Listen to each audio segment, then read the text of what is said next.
أعوذ بالله من الشيطان الرجيم بسم الله الرحمن الرحيم اليوم أكملت لكم دينكم وأتممت عليكم نعمتي ورضيت لكم الإسلام دينا صدق الله مولانا العظيم. وقال النبي صلى الله عليه وسلم من يرد الله به خيرا يفقهه في الدين. وصدق رسوله النبي الأمي الكريم. ونحن على ذلك لمن الشاهدين والشاكرين والحمد لله رب العالمین. خدا در انتظار حمد مانیست، محمد چشم بر راہ سنانیست، محمد حامد حمد خدا بس، خدا مدى آفرین مصطفیٰ بس. محمد استو میخواهم خدا را خدایا، استو حب مصطفیٰ را. اللهم صل على محمد وعلى آل محمد كما صليت على إبراهيم وعلى آل إبراهيم إنك حميد مجيد. اللهم بارك على محمد وعلى آل محمد كما باركت على إبراهيم وعلى آل إبراهيم إنك حميد مجيد. صدر اجلاس، ارباب علم و دانش، علماء کرام، محترم بزرگوں، عزیز دوستوں، آج 20 جولائی 1997 ہم جہاں گڑھی حبیب اللہ سرحد ہزارہ پاکستان میں دعوت و تبلیغ کی نسبت سے جمع ہیں.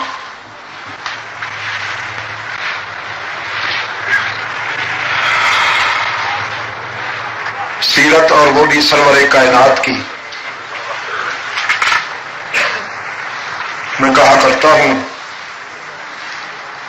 روح الامین کی زبان چاہیے اس کو بیان کرنے کے لیے، اور صدیق اکبر کا دل چاہیے اس موضوع کو سننے کے لیے. ارباب علم و دانش، میرے دل کی آواز یہ ہے کہ اس موضوع کو سننا بیان کرنے سے بھی مشکل ہے. آپ کو کرسیوں پہ بٹھا دیا گیا ہے، اور کرسی کی سب سے بڑی مہربانی یہ ہے کہ یہ انسان سے عاجزی چھین لیتی ہے. اور اس موضوع کو سننے کے لیے عاجزی شرط اول ہے کہ نفس گم کر دمی آید جنید و بایزید ہی جا.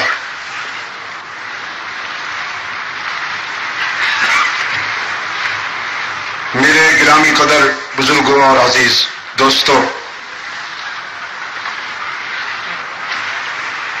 1400 سال ہو گئے ہیں اس موضوع کو بیان کرتے اور سنتے ہوئے. انسانی جبلت اور انسانی فطرت کا یہ خاصہ ہے کہ وہ کسی ایک بات کو بار بار نہیں سن سکتے. طبیعت اکتا جاتی ہے، ذوق سیر ہو جاتا ہے. لوگ کہتے ہیں کوئی نئی بات بیان کرو، یہ تو سنی سنائی بات ہے. لیکن اللہ نے وَرَفَعْنَا لَكَ ذِكْرَكَ کے تقاضے یوں پورے فرمائے کہ اپنے محبوب کی حیات طیبہ کے ارد گرد گھومنے والی کہانیوں کو ایسا سدا بہار، ایسا ایورگرین بنا دیا کہ لکھنے والے تھک گئے اور بیان کرنے والے یہ بالکل سچ ہے بغیر کسی مبالغہ کے کہ اس بار زخار سے ابھی تک ایک قطرہ بھی بیان نہیں کر سکے، لیکن هو المسک ما کررته یتزوع، یہ کستوری کی ایسی ڈویا ہے کہ اسے جب بھی کھولیں اس کی مہک مست کر دیتی ہے انسان کے دل و دماغ کو۔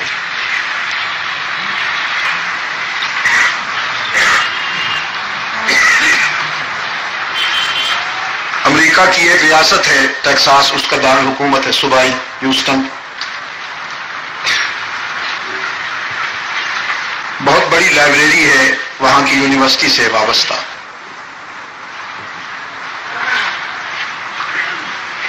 تو میری عادت ہے میں لائبریریوں میں ضرور جاتا ہوں، جہاں بھی جاؤں دنیا کے کسی بھی کونے میں لائبریریوں میں ضرور جاتا ہوں۔ لندن لائبریری میں بھی درجنوں مرتبہ جانا ہوا۔ ایک مرتبہ لندن لائبریری میں ایک چھوٹا سا پمفلٹ مجھے ملا، کسی مستشرق کا لکھا ہوا، غیر مسلم کسی اسکالر کا لکھا ہوا۔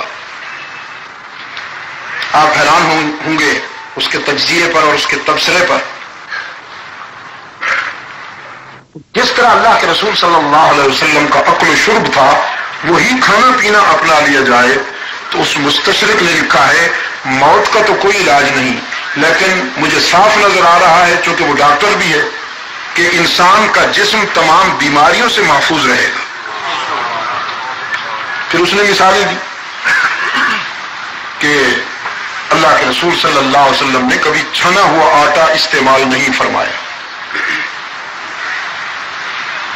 چونکہ آج کا یہ پروگرام ہمارے مساجد کے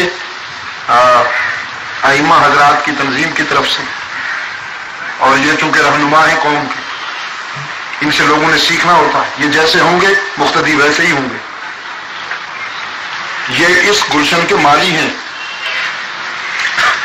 خاص طور پر وہ میری بات غور سے سنیں اور لوگوں کو بتائیں۔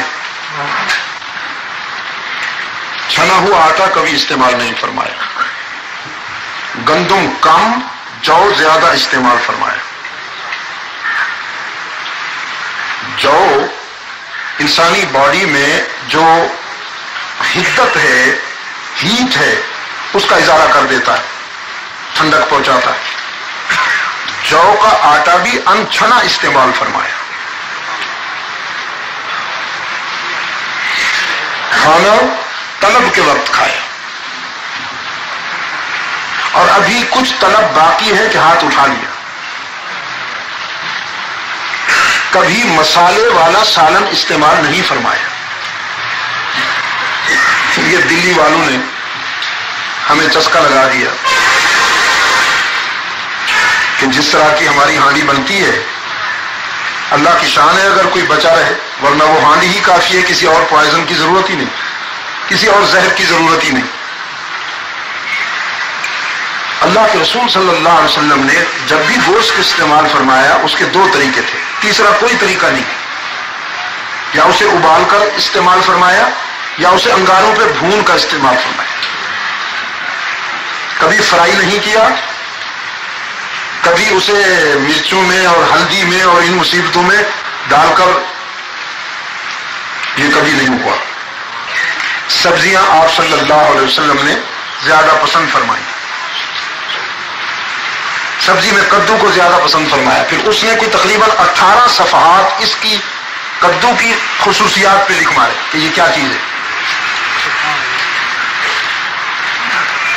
تو اس طرح سے اس نے بتایا کہ اگر یہ استعمال کیا جائے، پھر آپ صلی اللہ علیہ وسلم نے لباس ہمیشہ سوٹ کا استعمال فرمایا ہے، یا اون کا، کاٹن اور وول، بس۔ اگر آپ اجازت دیں تو میں دعا کر دوں اسی ذکر خیر کے حوالے سے کہ اللہ آپ سب کو پولیسٹر اور ٹیٹرون سے محفوظ رکھے۔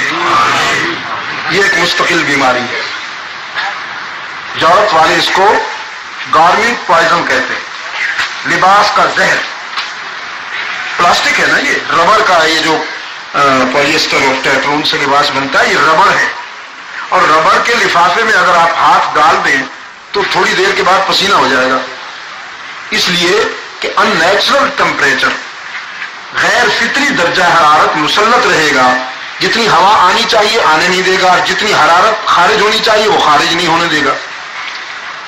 تو یہ جو آپ لباس پہنتے ہیں ٹیٹرون کا اور پولیسٹر کا، اس میں جو ٹھنڈک پہنچنی چاہیے جسم کو وہ نہیں آ سکتی، اور جو حرارت خارج ہونی چاہیے وہ نہیں جا سکتی، تو پھر دل کی بیماریاں،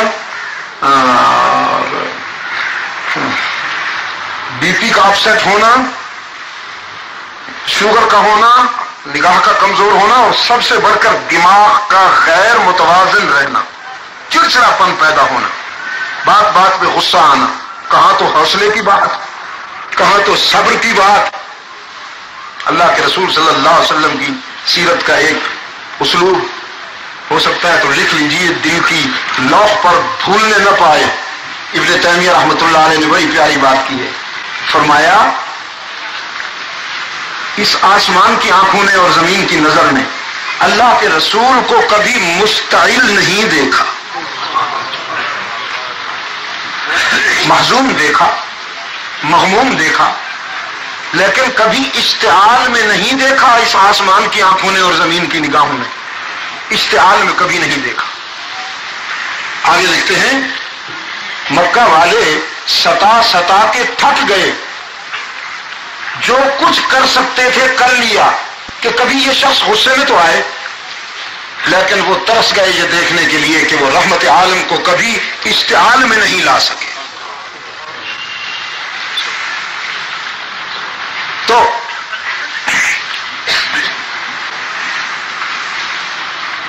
بس سوت کے کپڑے کی سب سے بڑی کمزوری یہ ہے کہ اس کی استری جلدی خراب ہو جاتی ہے، اس پہ سلوٹیں پڑ جاتی ہیں۔ سلوٹ نہیں پڑنی چاہیے، چاہے جان ہی چلی جائے، سلوٹ نہیں پڑنی چاہیے، سیدھا رہنا چاہیے۔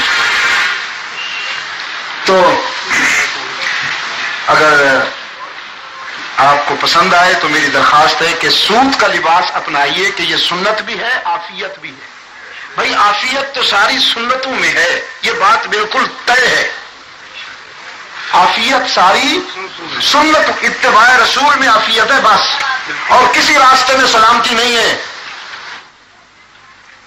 کسی راستے میں سلامتی اور عافیت نہیں ہے، صرف رحمت عالم کی غلامی میں سلامتی اور عافیت ہے۔ تو اس جذبے سے آپ سوت کا لباس اپنائیں، آج سے ارادہ کر لیں، ٹھیک ہے؟ اچھا ایک ارادہ اور کر لیں، پتہ نہیں زندگی مہلت دے گی کہ نہیں، جلدی جلدی سے یہ ٹارگٹس جو ہیں میں ون کر لوں، یہ میری خواہش ہے۔ جن حضرات نے گھڑی پہن رکھی ہے ذرا ہاتھ اٹھائیں، گھڑی والے حضرات ہاتھ اٹھائیں جن کے ہاتھوں میں گھڑی ہے۔ یہ ہاتھ سیدھا ہے کہ الٹا ہے؟ الٹا ہے، تو اس کو سیدھے ہاتھ میں باندھ لیجیے، ابھی آج اسی وقت سیدھے ہاتھ میں باندھ لیجیے۔ ہم جب صبح اٹھتے ہیں تو جو ہی آنکھ کھلتی ہے پہلا کام کیا ہوتا ہے؟ ٹائم دیکھتے ہیں نا، تو بائیں ہاتھ سے ہمارے دن کا آغاز ہوتا ہے، الٹے ہاتھ سے۔ اسلام کی ثقافت میں، اسلام کے تمدن میں اور اسلام کے کلچر میں سیدھے ہاتھ کو اہمیت ہے، اور یورپ میں الٹے ہاتھ کو اہمیت ہے۔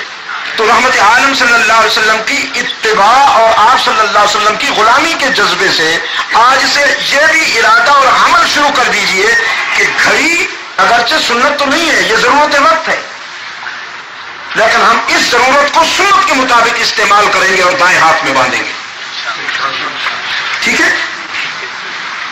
اور یہ بھی ارادہ فرما لیجیے کہ ہم لباس بھی رحمت عالم صلی اللہ علیہ وسلم کی اتباع میں کوشش کریں گے، اللہ ہماری مدد فرمائے۔ تو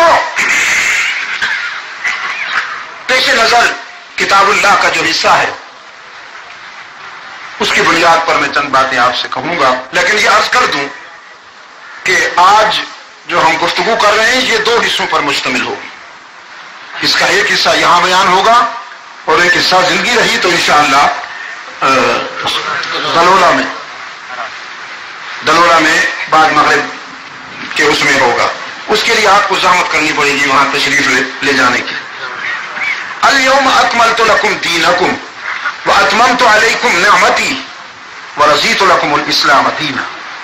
یہ وہ آیہ کریمہ ہے جو حجۃ الوداع کے موقع پر اللہ کے رسول صلی اللہ علیہ وسلم کے قلب اطہر پہ اس وقت نازل ہوئی جب آپ صلی اللہ علیہ وسلم کم و بیش 1.25 لاکھ فرزندان اسلام سے مخاطب تھے، اور آپ صلی اللہ علیہ وسلم نے 1.25 لاکھ ابنائے اسلام کو، اسلام کے بیٹوں کو یہ خوشخبری سنائی کہ آج کے دن سے اللہ نے تمہارے دین کو مکمل کر دیا، نعمت کا اتمام ہو گیا، اور اسلام کو اللہ نے تمہارے لیے ضابطہ حیات چن لیا ہے۔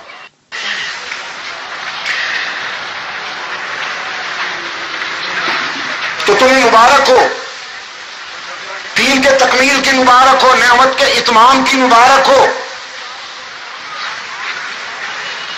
فرزندان اسلام کے چہرے فرت مسرت میں چمک اٹھی، خوشی کی زہر دوڑ گئی دل و دماغ میں، مانگتے ہوئے ماتھے چومے، لیکن اس کیف و سرور کے عالم میں دیکھا گیا کہ ایک شخص رو رہا ہے۔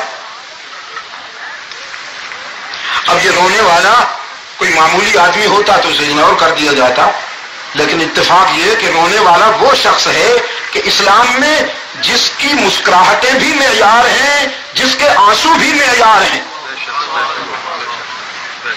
کاؤنٹ کیا جاتا ہے اس کا ہنسنا بھی اور اس کا رونا بھی، کیونکہ وہ نمائندہ ہے مکتب مصطفی کا، یار غار رسول، منبع جود و سخا، سیدنا ابو بکر صدیق رضی اللہ تعالی عنہ۔ جمع ہو گئے صحابہ، ابو بکر آپ روتے ہیں؟ آج تو رونے کا دن نہیں ہے، اتنی بڑی خوشخبری ملی، اللہ نے ہمارے دین کو مکمل کر دیا، نعمت کا اتمام کر دیا، اسلام کو ضابطہ حیات چن لیا، کیا آپ کو خوشی نہیں ہوئی؟ فرمایا اس پر تو خوشی ہوئی، لیکن ایک پہلو اور ہے جس کی طرف تمہاری نظر نہیں گئی۔ یہ آیت بہت بڑی خوشخبری بھی لائی ہے اور بہت بڑا دکھ کا پیغام بھی لائی ہے، اور وہ دکھ کا پیغام یہ ہے کہ یہی تو وہ اہداف ہیں، یہی تو وہ ٹارگٹس ہیں، دین کی تکمیل، نعمت کا اتمام، اسلام کا انتخاب، اسی پروگرام کی تکمیل کے لیے تو میرا آقا مبعوث ہوا۔ جب یہ مشن مکمل ہو گیا، اب ڈرتا ہوں کہیں میرا محبوب مجھ سے جدا نہ ہو جائے، کہیں میرے محبوب کی جدائی کا وقت تو نہیں آ گیا۔ تب حلقہ رسالت کو یہ احساس ہوا کہ ابو بکر کی بلاغت فکر کا عالم کیا ہے۔ یہ روشن ضمیر اس دن بھی رو دیا تھا جس دن وفات سے کچھ پہلے اللہ کے رسول صلی اللہ علیہ وسلم نے صحن مسجد نبوی میں صحابہ کو بلایا اور خطبہ ارشاد فرمایا۔ وہ خطبہ بھی تقریباً حجۃ الوداع کے تفصیلی خطبے کی تلخیص تھا، اختصار تھا۔ وہی انسانی حقوق، وہی منصفانہ مساوات، وہی احترام آدمیت، وہی بندہ نوازی، وہی غریب پروری، اور اس میں اللہ کے رسول صلی اللہ علیہ وسلم نے فرمایا اللہ نے اپنے ایک بندے کو یہ چوائس دی کہ دنیا میں رہنا پسند ہے یا ہمارے پاس آنا پسند ہے۔ اگر دنیا میں رہنا پسند، اللہ نے اپنے ایک بندے کو نام نہیں لیا، اگر دنیا میں رہنا پسند ہے تو پھر ہم تیری خواہش کے مطابق تیری زندگی میں اضافہ کرتے جائیں، کسی اور کے لیے ہم نے یہ ترمیم نہیں کی، اپنے ضابطے میں تیرے لیے کر لیں گے، جتنی دیر تک اس دنیا میں رہنا چاہو ہم تجھے دنیاوی زندگی عطا کر دیں، اور اگر ہمارے جوار رحمت میں آنا پسند ہے تو تیاری کرو۔ تو صحابہ نے عرض کیا اللہ کے رسول پھر اللہ کے اس بندے نے کیا پسند کیا؟ آپ نے فرمایا اللہ کے اس بندے نے دنیا پر آخرت کو ترجیح دیتے ہوئے اللہ کے جوار رحمت میں جانا پسند فرمایا. تو جیسے آپ نے سبحان اللہ کہا، صحابہ نے بھی سبحان اللہ کہا، لیکن یہ دیدہ ور پھر رو دیا. ابو بکر کی آنکھیں پھر برس پڑی. تو کہا گیا ابو بکر یہ تو اللہ کے کسی بندے کی بات ہو رہی ہے، آپ کیوں روتے ہیں؟ فرمایا کسی اور کی بات نہیں ہو رہی، انہی کی بات ہو رہی. لیکن وہ صراحتاً نہیں کہہ رہے، وہ وضاحتاً نہیں کہہ رہے کہ تمہارے سینے شک ہو جائیں گے، تم ٹکرے مارو گے دیوار سے، تم برداشت نہیں کر پاؤ گے. لیکن میں ان کے اشاروں کو خوب سمجھتا ہوں، کسی اور کی بات نہیں ہو رہی، انہی کی بات ہو رہی.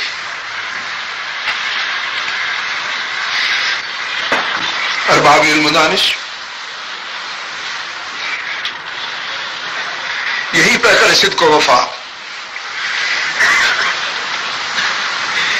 یہی رازدار رسول جو اللہ کے رسول صلی اللہ علیہ وسلم کی جدائی کے اشارے پہ رو دیتا ہے،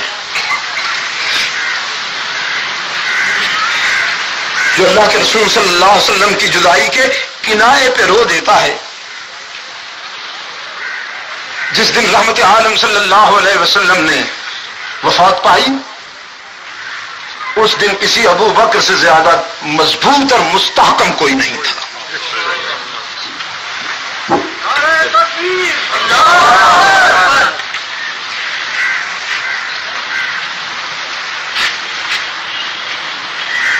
جس دن رحمت عالم صلی اللہ علیہ وسلم نے وفات پائی،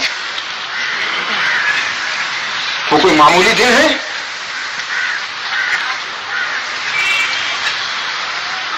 ربیع الاول کی 12 تاریخ اللہ کے رسول صلی اللہ علیہ وسلم کے وفات کی تاریخ ہے، اور آپ صلی اللہ علیہ وسلم کی ولادت مختلف 7 ربیع الاول، 5 ربیع الاول، 9 ربیع الاول، 13 ربیع الاول، 21 ربیع الاول. چونکہ جب آپ صلی اللہ علیہ وسلم پیدا ہوئے تو اس وقت کوئی صحابی موجود نہیں تھا، لیکن جب آپ صلی اللہ علیہ وسلم وفات فرماتے ہیں تو لاکھوں صحابہ موجود ہیں. چنانچہ ربیع الاول کی 12 تاریخ اللہ کے رسول صلی اللہ علیہ وسلم کی وفات کی تاریخ. اور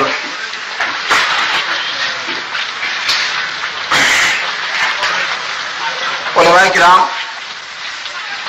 کبھی آپ کو خیال آیا ہو، میں نے سوچا اس پر کہ اللہ نے ان دونوں کو ایک جگہ کیوں جمع کر دیا؟ 5 روایتوں میں 12 تاریخ بھی ہے ولادت کے لیے. تو چلیے میں ایک لمحے کو اسی کو تسلیم کر لیتا ہوں. 12 کو اللہ نے ولادت وفات دونوں ایک جگہ کیوں جمع کر دی؟ بھئی ولادت رمضان مبارک میں ہو جاتی، وفات ربیع الاول میں. اور اگر ولادت ربیع الاول میں ہوئی تھی تو وفات محرم میں ہو جاتی. ایک ہی جگہ جمع کیوں کر دیا اللہ نے؟ کوئی حکمت ہوگی نا. ہزارہ کے بے زبانوں، کوئی حکمت ہوگی نا اللہ کی. یہی کرسی کی کمزوری ہے جو آپ دیکھو نا، میں نے کہا تھا یہ روح چھین لیتی ہے.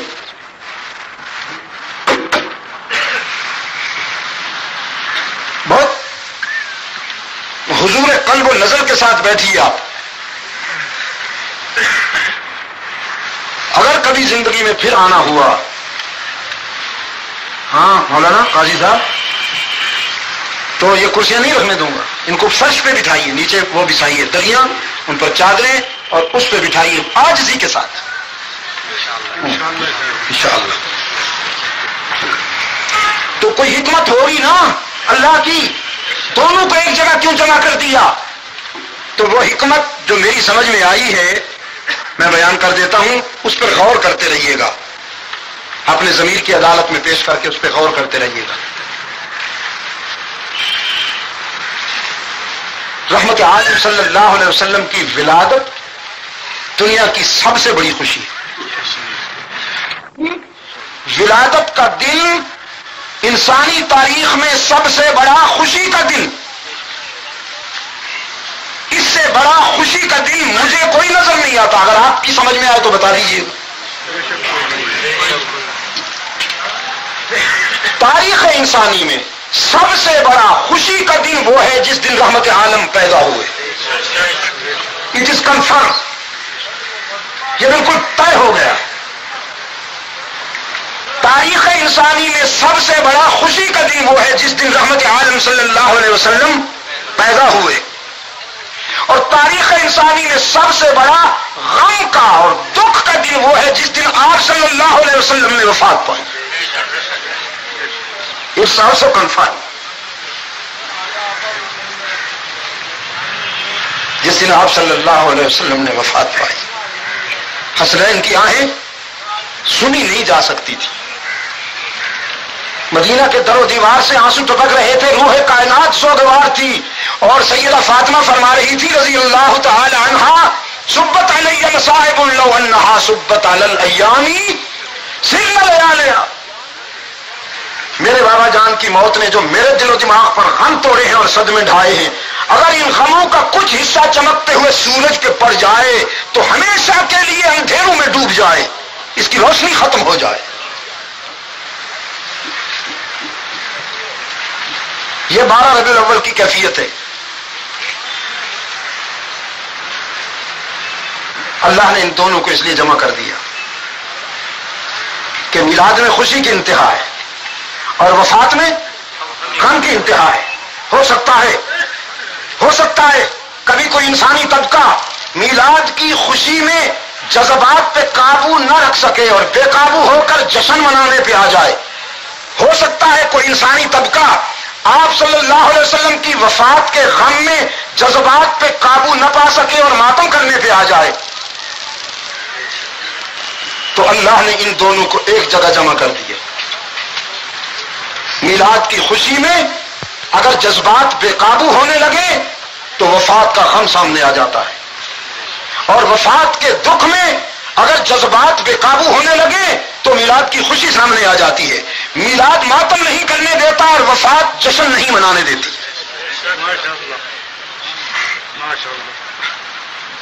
سیکنڈ، اس کو یاد رکھیں گے آپ، اسلام کی لغت میں، اسلام کی ڈکشنری میں نہ جشن ہے نہ ماتم.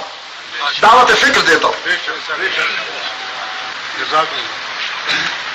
اسلام کی ڈکشنری میں نہ جشن ہے نہ ماتم. دعوت فکر دیتا ہوں، جشن بھی عربی لفظ نہیں ہے، ماتم بھی عربی لفظ نہیں ہے. جشن بھی فارسی ہے، ماتم بھی فارسی ہے. تو چوری پکڑی گئی کہ نہیں؟ چوری پکڑی گئی کہ نہیں؟ سارے فتنے وہاں سے آتے ہیں. سب سے پہلے یہ تھے انسانی سوسائٹی میں، انسانی تمدن میں جشن بھی تھا، ماتم بھی تھا. خوشی میں لوگ بے قابو ہو کر ناچتے تھے اور مصیبت میں سر پیٹ لیتے تھے، غریبان پھاڑتے تھے. اسلام آیا تو ڈکشنری چینج ہو گئی، اسلام آیا تو لغت تبدیل ہو گئی. اسلام کی لغت میں جشن کی جگہ شکر آ گیا اور ماتم کی جگہ صبر آ گیا. اور اسلام کہتا ہے خوشیاں ملے تو شکر کرو. اس کا فلسفہ کیا بتایا؟ فلسفہ یہ بتایا کہ لئن شکرتم لازیدنکم. اگر خوشیاں ملے تو شکر کی اللہ کو کون سی ادا پسند ہے؟ عاجزی. سجدہ شکر بجانا آتے ہو کہ نہیں؟ سجدہ شکر ہوتا ہے نا، یا رقص سے شکر ہوتا ہے؟ کوئی رقص سے شکر بھی ہے، سجدہ شکر ہوتا ہے. شکر میں عاجزی کریں گے تو اس نے وعدہ کیا ہے میں نعمتوں میں اضافہ کروں گا، میں اپنے کرم کا کوٹا بڑھاتا جاؤں گا. تم جتنی عاجزی کرو گے میں اتنا کرم کروں گا. لئن شکرتم لازیدنکم. اس لیے حلقہ رسالت نے، صحابہ اور اہل بیت نے جشن بھی نہیں منایا، ماتم بھی نہیں فنکاروں نے اپنی مارکیٹ سجانے کے لیے، یہ ہمارے جو دکاندار ہیں نا، یہ بھی اپنی بزنس میں کشش پیدا کرنے کے لیے، چارم پیدا کرنے کے لیے پتہ نہیں کیا کیا حلقے استعمال کرتے ہیں کہ اس کی دکان سے میری دکان زیادہ چمک جائے، اس سے وہ زیادہ چمک جائے، پتہ نہیں کیا کچھ کرتے رہتے ہیں۔ مولوی بھی ہیں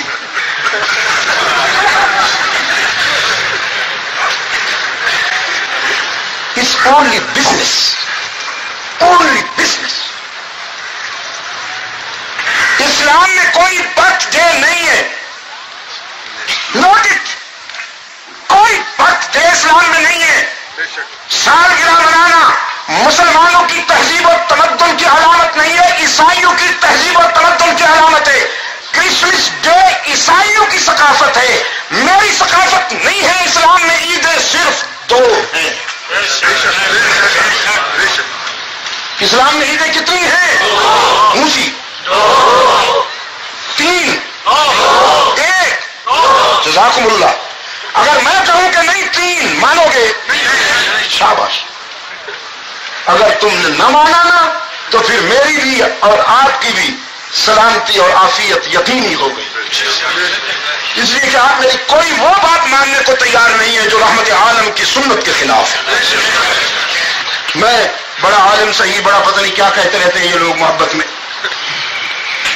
جی سید صاحب، شاہ صاحب، فلاں صاحب، یہ صاحب اور وہ صاحب۔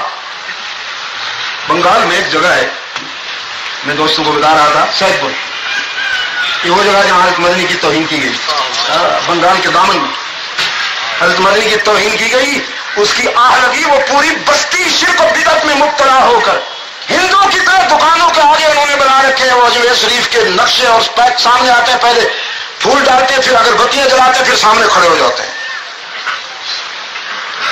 پھر دکان میں جاتے ہیں۔ اللہ والوں کی آہ یوں پڑتی ہے۔ وہاں میں گیا، اتنا بڑا استقبال، انہوں نے کہا جی بس صرف شاہ صاحب آئے، آل رسول ہیں، ہم صرف ان کو برداشت کرتے ہیں، کسی اور کو نہیں۔ کبھی کبھی یہ نسبت بڑی کام ہے۔ ہم لاڑکانہ سے آ رہے تھے جی، اور سکھر کی طرف رات کو ہم نے پہنچنا تھا، تو راستے پہ وہ کھڑے تھے رات کے مسافر، عوامی رضاکار جی، وہ نقاب اوڑے ہوئے اور کھڑے ہوئے، وہ رکھا ہوا تھا آگے شتیر رکھا ہوا تھا، انہوں نے سڑک روک رکھی، حالانکہ ہم نے احتیاطاً وہ روڈ استعمال نہیں کیا تھا، ایک اس کی نہر کی پٹڑی تھی، وہ اس پہ آ رہے تھے، اس پہ انہوں نے وہ رکھا ہوا تھا شتیر، اور پوزیشن لے لی۔ دو گاڑیاں میرے پیچھے تھیں، ایک آگے تھی، درمیان والی گاڑی میں میں تھا۔ تو وہاں کے سندھی مولوی صاحب تھے، وہ نکلے اور ان سے کہا کہ سید ہیں، آل رسول ہیں، بندوقیں رکھ دی، سائیں سائیں معاف معاف کرے جو سائیں، شتیر بھی خود اٹھایا۔ میں نے کہا چلو آج تو یہ نسبت بڑی کام آئی۔ تو انہوں نے ہمیں گوارا کیا۔ ایئرپورٹ پہ جب جہاز ہمارا چکر لگا رہا تھا فضا میں، میں نے دیکھا کہ شاید پورا بنگال آ گیا ہے یہاں، اتنی بڑی تعداد آئی تھی استقبال کے لیے۔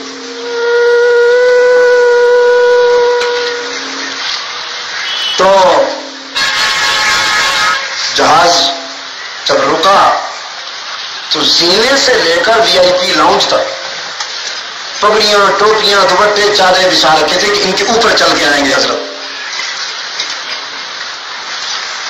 اب میں نے اصلاح کرنی تھی، اور اچھا ڈاکٹر جو ہوتا ہے، اچھا ڈاکٹر مریض کی حرکتوں پہ مشتعل نہیں ہوتا، غصے میں نہیں آتا ہے نا۔ مانچسٹر میں ہم ایک دوست کو پوچھنے گئے تو وہاں کھڑے تھے حال میں مریضوں کے، تو چاک سی آواز آئی جیسے کسی نے تھپڑ مارا ہو۔ اب میں نے پلٹ کے دیکھا تو ایک ڈاکٹر ایک مریض کا ہاتھ پکڑ کے سینے پہ رکھے ہوئے ہیں اور اس سے کہتا ہے ریلیکس پلیز، ریلیکس۔ اس نے تھپڑ مارا تھا، پوری قوت سے مارا تھا، اور ڈاکٹر نے وہ تھپڑ کھانے کے بعد اس سے پیار کر رہا ہے کہ مطمئن رہیے پلیز، پرسکون رہیے۔ اچھا ڈاکٹر مریض کی حرکتوں سے چلتا نہیں ہے۔ اب میں نے دیکھا کہ اگر میں انکار کر دیتا ہوں تو یہ تو یعنی حرف آغاز ہی غلط، تو کہ نہیں ہماری عقیدت کو نہیں مانتے تو ہم ان کی کیوں مانیں۔ میں نے کہا بھائی میری طبیعت ٹھیک نہیں ہے. وہاں کا جو پروٹوکول افسر تھا وہ آیا میرے کان میں کہا کہ شاہ صاحب یہ آپ کو ملاقات مسافر میں مار ڈالیں گے. اتنی بڑی تعداد ہے کہ ہم کنٹرول نہیں کر سکتے. یہ محبت میں مسافر میں ٹوٹ پڑیں گے, خود بھی زخمی ہوں گے اور آپ کو بھی جنت میں پہنچا دیں گے. میں نے کہا پھر کیا کروں؟ اسی سے میں نے پوچھا کیا کروں؟ کہا ہم گاڑی لاتے ہیں, آپ اس گاڑی میں بیٹھ جائیں اور ان سے بس حکمت میں جو کچھ کہنا ہے کر لیجیے. وہ اردو اسپیکنگ ہے وہاں کے لوگ. چلو میں نے ان سے کہا بھائی طبیعت میری ٹھیک نہیں ہے, اور واقعتاً طبیعت ٹھیک نہیں تھی, جیسے آج بھی طبیعت ٹھیک نہیں تھی. تو بس مسافہ معام کا سب یہ آنکھوں سے ہو گیا. میں نے آپ کے چہرے دیکھ لیے ہیں اور اللہ سے دعا کرتا ہوں کہ اللہ تعالیٰ آپ کو دنیا اور آخرت کی کامیابی عطا فرمائے. باقی باتیں رات کو ہوں گی بس. اور نکل گیا. اب میرے لیے مسئلہ یہ تھا کہ میں ان کو کیسے ان کے مرض کا علاج کیسے کروں. بڑا رسوخ ہے اس مرض میں, اتار رکھا ہے. بڑے شریر کے بڑے بڑے فنکار وہاں آتے ہیں, بڑے بڑے سائز کے 4.5 من کے تبرکات وہاں پجیروں نہ اٹھا سکے جنہیں, اور وہ آ کے کہتے ہیں کہ یہ سب دین ہے جو ہم کر رہے ہیں. یوں بھی کرو اور یوں بھی کرو اور نئے نئے ایڈیشن.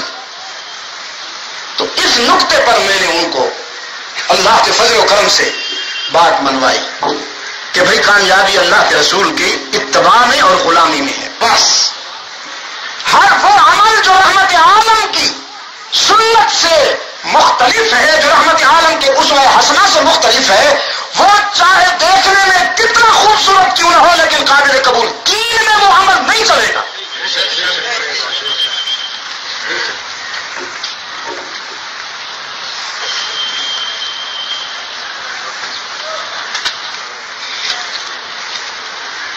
یہ پرانا سا نوٹ ہے, اگر اس سے بھی زیادہ پرانا ہو اور میں اسے مارکیٹ میں لے جاؤں تو یہ 10 روپے کا نوٹ ہے, مجھے 10 روپے کی چیزیں مل جائیں گی. اس لیے کہ اس کے نمبر صحیح ہے اور اس کے اوپر اتھارٹی کی مہر لگی ہوئی ہے. اتھارٹی کی مہر اور نمبر صحیح ہونے کی وجہ سے خواہ پرانا ہی ہو لیکن یہ قبول کر لیا جائے گا, مجھے 10 روپے کی چیزیں مل جائیں گی. ٹھیک ہے. لیکن اگر میں کوئی اس سے زیادہ خوبصورت, بالکل نیا اور اچھا سا نوٹ لے جاؤں جس کے اوپر اتھارٹی کی مہر اور نمبر نہ ہو تو وہ لے لیں گے دکان والے مجھ سے. مجھے 10 روپے کی چیزیں مل جائیں گی. چیزیں کہاں ملیں گی؟ پکڑ کے پولیس کے حوالے کریں گے کہ جعلی کرنسی لیے پھرتا, یہ مارکیٹ میں جعلی نوٹ چلاتا ہے. تم اپنی مارکیٹ میں اتنے حساس ہو, مارکیٹ کے معاملات میں تو اتنے ہوشیار ہو کہ کوئی جعلی نوٹ نہیں چلا سکتا, تو پھر دین کے معاملے میں اتنے بے خبر کیوں ہو گئے ہو کہ کوئی جعلی مسئلہ لے کے آئے اور وہ اپنی دکان چمکاتا چلا جائے. جس طرح مارکیٹ میں کوئی نوٹ بغیر اتھارٹی کی مہر اور دستخط کے قابل قبول نہیں ہے, دین میں بھی کوئی عمل رسول اللہ کی سنت کے خلاف ہو تو قابل قبول نہیں ہے. جو دست و خط میں نبوت, ہاں سیاست میں یہ باتیں چلتی ہیں. سیاست پرسوں میں نے کہا وہاں قومی کانفرنس میں بھی تھوڑی سی بات ہوئی تھی, بعد میں کچھ ذمہ دار حضرات باہر آ گئے.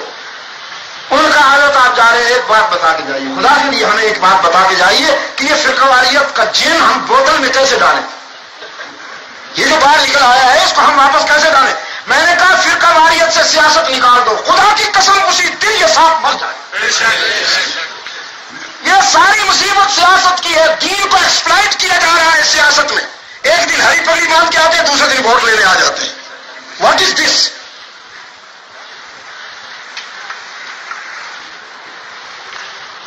سیاست نکال دو, سب ختم ہو جائے.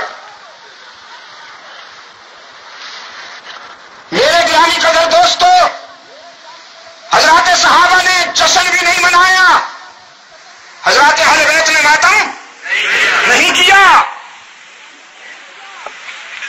خوشیوں میں کیا کیا؟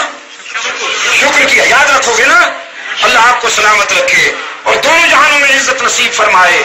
آپ کو اور آپ کی اولادوں کو اللہ دونوں جہانوں میں کامیابی اور عزت نصیب فرمائے. یاد رکھنا اسلام میں عیدیں دو ہیں، عید الفطر اور عید الاضحیٰ. بس صحابہ نے جشن بھی نہیں منایا، ماتم بھی نہیں کیا، خوشیوں میں شکر کیا اور مصیبت میں صبر کیا.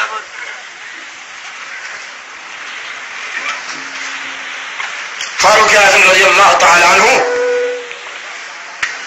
ہاتھ میں تلوار لیے مدینہ کی گلیوں میں گھومتے، فرماتے خبردار اگر کسی کی زبان پر یہ جملہ آیا کہ ان محمد قد مات اضرب عنقہ، سر قلم کر دوں گا اس کا. اب صحابہ کے لیے دوہری آزمائش، ایک رحمت عالم کی جدائی کا غم، دوسرے فاروق اعظم بولنے نہیں دیتا. فاروق اعظم کے سامنے کون بولے؟ اور اتنا حساس انسان ہے، لبوں کو دیکھتا ہے کہ کوئی آہستہ آہستہ سے کہہ تو نہیں رہا کہ لبوں کو ہاتھ میں تلوار لیے تھے. صدیق اکبر اس دن وہ رات گھر میں گزاری کہ اللہ کے رسول صلی اللہ علیہ وسلم نے فرمایا تھا ابو بکر تم کئی راتیں سو نہیں سکے ہو میری تیمارداری میں، آج میں سکون محسوس کرتا ہوں، گھر چلے جاؤ. وہ رات گھر میں گزاری تو وہیں یہ خبر پہنچی کہ وہ جس کے احساس میں دل دھڑکتا تھا وہ حادثہ ہو گیا. تیز رفتار گھوڑے پہ بیٹھے، سر پٹ دوڑایا، حجرہ عائشہ صدیقہ رضی اللہ عنہا کے پاس آئے. ضبط کیا ہوا تھا کہ پورا مدینہ جمع ہو گیا، یار ہمارے رسول آیا ہے. دیکھیں یہ کیا کہتا ہے، ضبط کر رکھا تھا کہ اگر آج میں صبر نہ کروں گا تو ان پہ کیا گزرے گی. پورے صبر و حوصلے کے ساتھ آئے ہیں، لیکن حجرہ عائشہ کے قریب آئے کہ اندر رحمت عالم استراحت فرماتے تو بے ساختہ زبان سے یہ جملہ نکل ہی گیا کہ واہ نبیہ، واہ رسولہ، واہ صفیہ، اے میرے پیارے دوست، اے میرے میٹھے رسول، اے میرے پیارے نبی، اے میرے پیارے دوست، آپ نے تو زندگی میں کوئی سفر میرے بغیر نہیں کیا، آج مجھے بھی تنہا چھوڑ دیا. اندر تشریف لے گئے. رحمت عالم صلی اللہ علیہ وسلم کے چہرہ انور پہ چادر تنی تھی. چادر ہٹائی. وہ جو فرسٹ امپریشن ہوتا ہے نا، پہلا تاثر، چادر ہٹاتے ہی فرمایا طبت حیا و میتا. موت دنیا کے سارے حسینوں کا حسن چھین لیتی ہے. بیٹا ہو تو باپ کو بھی ڈر لگتا ہے ڈیڈ باڈی سے، بیٹی ہو تو ماں کو بھی ڈر لگتا ہے اس کی لاش سے. موت دنیا کے سارے حسینوں کا حسن چھین لیتی ہے، لیکن میرے محبوب محمد تو دنیا کا وہ منفرد حسین ہے کہ موت بھی تیرا کچھ نہیں بگاڑ سکی. تیری موت بھی حسین، اور اللہ آپ پر دو موتیں جمع نہیں فرمائیں گے. یہ ضابطہ تھا، لاگو ہو گیا. دوبارہ چادر رحمت عالم صلی اللہ علیہ وسلم کے چہرے انور پہ رکھ دی، ماتھا چوم کر دوبارہ چادر رحمت عالم صلی اللہ علیہ وسلم کے چہرے پہ ڈال دی. باہر آئے تو پورا مدینہ جمع ہو گیا ہے، پورا مدینہ بھی آیا ہے اور ابن خطاب بھی آیا ہے. کھڑا تو دور ہے لیکن دل کی دھڑکنیں ابو بکر کے قریب ہیں کہ جو میں سننا نہیں چاہتا کہیں یہ وہی بات نہ کہہ دے، جو میں سننا نہیں چاہتا کہیں صدیق اکبر کی زبان سے وہی بات نہ ہو جائے. صدیق اکبر نے ابن خطاب کو قریب آنے کا اشارہ فرمایا، پھر خطبہ مسنونہ پڑھا، اور خطبہ مسنونہ کے بعد فرمایا ان اللہ عمر محمد صلی اللہ علیہ وسلم وابقا. اے کاش کہ آپ عربی گرامر جانتے. میں کیا ترجمہ کروں گا لیکن وہ بات نہیں ہو سکے گی جو ابو بکر کے الفاظ میں ہے.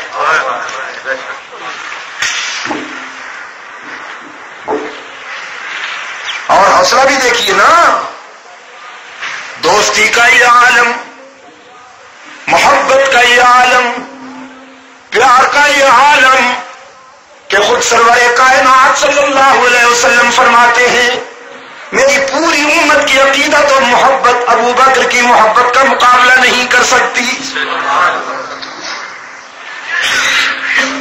اور ابھی دیکھا ہے محبوب کا چہرہ، اور چہرہ جسے خالق کائنات نے عجیب انداز میں بنایا. لما خلقت بیدی، اور عناصر فطرت کی قسم کھا کر فرمایا لقد خلقنا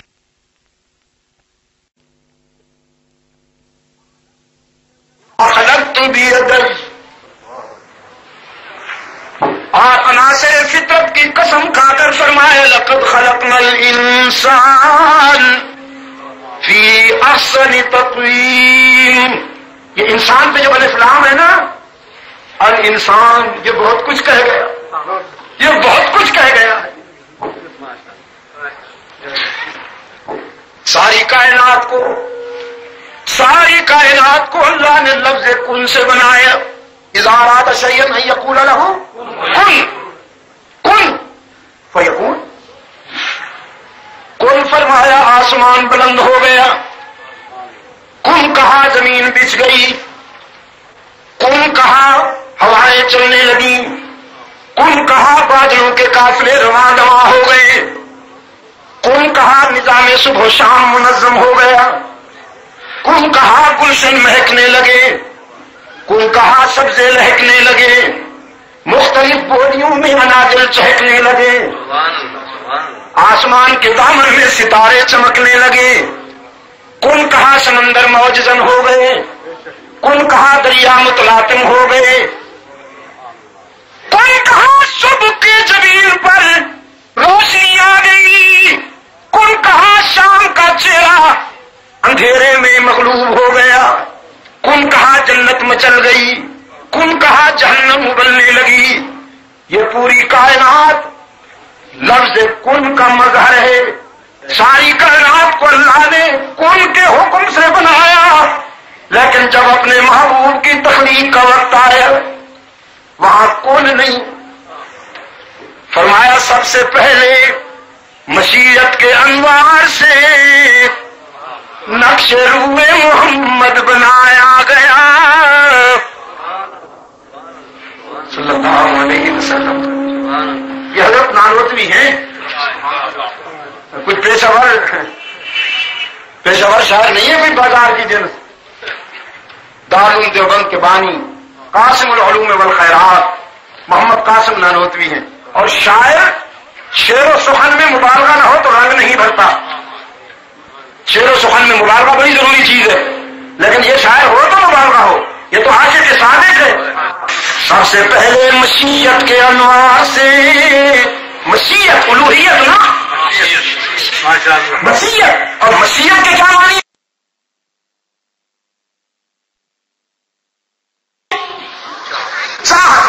خواہش. سب سے پہلے مشیت کے انوار سے نقش روح محمد بنایا گیا. اللہ نے اپنی چاہتوں کے تنویر سے، اللہ نے اپنی خواہشوں کے انوار سے اپنے محبوب کا چہرہ بنایا. اپنے دست قدرت سے اپنے محبوب کی نوک پلک سنواری. سب سے پہلے مشیت کے انوار سے نقش روح محمد بنایا گیا. پھر اسی نقش سے لے کے تابانیاں بزم کون و مکان کو سجایا گیا. پھر یہ اٹھے تو آسمان کو بلندیاں دے دی، یہ بیٹھے تو زمین کو سکون دے دیا، یہ مسکرائے تو ستاروں کو تابانی مل گئی. ان کے پسینے سے گلشن مہکنے لگے، اور گلزار کے سایوں میں وہی حشر بپا ہے. گلزار کے سایوں میں وہی حشر بپا ہے. پھولوں سے ابھی تک میری خوشبو نہیں جاتی. اللہم صلی علی محمد وعلی آل محمد کما صلیت علی ابراہیم وعلی آل ابراہیم انک حمید مجید. اللہم بارک علی محمد وعلی آل محمد كما باركت على إبراهيم وعلى آل إبراهيم إنك حميد مجيد. چوٹ بھی لگی ہوئی ہے، احساس بھی زخمی ہے، دل پہ جو کچھ گزر رہی ہے وہ دلوں کے بھید جاننے والے کو معلوم ہے، لیکن اس کے باوجود حوصلے کا ہمانا صبر کا سمندر بن کر بات کر رہا ہے. فرمایا ان اللہ عمر محمدا صلی اللہ علیہ وسلم وابقا. اللہ نے اپنے معبود کو دنیاوی زندگی دے کر دنیا میں بھیجا اور جب تک چاہا دنیا میں رکھا، حتی اقام دین اللہ. اللہ کے محبوب نے دین کی اقامت فرمائی، دین کی تقویم فرما. تعویذ گنڈا نہیں لکھا اور نذرانے نہیں بٹورے. جیسے آج کل کا مذہبی رہنما مرید بیچارہ کھجلی بھی کرے تو یہ سمجھتا ہے نذرانہ نکل رہا. یہی تو وجہ ہے دن بدن مرید سوکھتا جا رہا ہے اور حضرت صاحب پھیلتے جا رہے ہیں. یہ تعویذ گنڈا نبیوں کی سنت نہیں ہے اور نہ دین کا حصہ ہے. یہ پروفیشنل حضرات کی ضرورت ہے، معاشی ضرورت ہے. علماء کی زیادہ خدمت کرو تو تعویذ گنڈا چھوڑ دیں. تم بھی تو اتنی تنخواہ دیتے ہو کہ چپراسی کو بھی اتنی تنخواہ نہیں ملتی جتنی مولوی صاحب کی دو گے. وہ بھی چکر چلاتا ہے کوئی. تمہارے مردوں کو اس وقت تک جنت نہیں ملتی جب تک کہ تیجا نہ دو.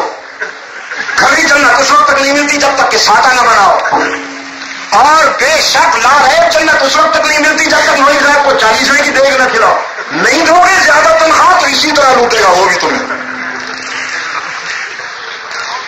دیجیے 7 جمعرات 40 روپے پتہ نہیں کیا کیا اس نے ڈھونگ رچا رکھے. حتی قام دین اللہ، دین کی تقویم فرمائی. واظہر امر اللہ، اعلاء کلمت اللہ کیا. وبلغ رسالت اللہ، بلغ ما انزل الیک من ربک پر عمل کیا. وجاہد فی سبیل اللہ. یہ بھی سیرت کا حصہ ہے. یہ بھی سیرت اللہ. اچھا تو دے دے نا. یہ بھی اللہ سلامت رکھے آپ کی. چلا دیا کیجیے چکر شکر. عبد المجید بھی چلا دیتا سلامت رہے. یہ بھی ذکر و فکر بھی سلامت رہے، سب کچھ سلامت رہے، لیکن اسے مت بھولنا. شان میں جس کے نہیں ہے کوئی ثانی وہ رسول. آج بخل نہ کرنا. صلی اللہ علیہ وسلم شان میں جس کے نہیں ہے کوئی ثانی وہ رسول. دین فطرت پر ہے جس کی حکمرانی وہ رسول. جس کا ہر تیور ہے حکم آسمانی وہ رسول. موت کو جس نے بنایا زندگانی وہ رسول. محفل صفا کی ہو، محفل صفا کی ہو، وحشت کو برہم کر دیا. جس نے خون آشام تلواروں کو مرہم کر دیا. فقر کو جس کے ہے حاصل کج کلاہی وہ رسول. گلہ بانوں کو عطا کی جس نے شاہی وہ رسول. بکریاں چرانے والے انسانی قافلے کے سالار بنا دیے. وہ دیکھیے 22 لاکھ مربع میل کا فرمانوا. 22 لاکھ مربع میل پر جس کا حکم چل رہا ہے وہ جنگل کے کارنر پر استوار نظر آیا. پوچھا گیا امیر المومنین خیریت تو ہے؟ کیا ہوا؟ کہیں کسی محاذ سے مسلمانوں کی شکست کی خبر تو نہیں آئی؟ کہیں کوئی چوٹ تو نہیں لگ گئی؟ فرمایا نا بابا سب ٹھیک ہے. ہر طرف اللہ کے کرم اور اس کے فضل کے معاملے ہیں. تو پھر روتے کیوں ہیں آپ؟ فرمایا روتا اس لیے ہوں کہ یہ وہ جگہ ہے جہاں میں نے لڑکپن میں بکریاں چرائی اور بکریاں میرے قابو میں نہیں آتی تھی. کوئی ادھر بھاگ جاتی کوئی ادھر بھاگ جاتی اور میرا باپ خطاب ڈانٹتا، عمر بقیہ تو سنبھال نہیں سکتے ہو، زندگی کیسے گزارو گے؟ آج وہیں آیا تو میرے احساس نے میرے ضمیر پہ دستک دیتے ہوئے مجھے میرا ماضی یاد دلایا کہ عمر تم تو وہی ہو جس کی بات بکریاں بھی نہیں مانتی تھی. یہ کس کا فیض نظر، یہ کس کی تعلیم و تربیت کا اثر ہے کہ اب خط لکھتے ہو تو دریا مان لیتے ہیں.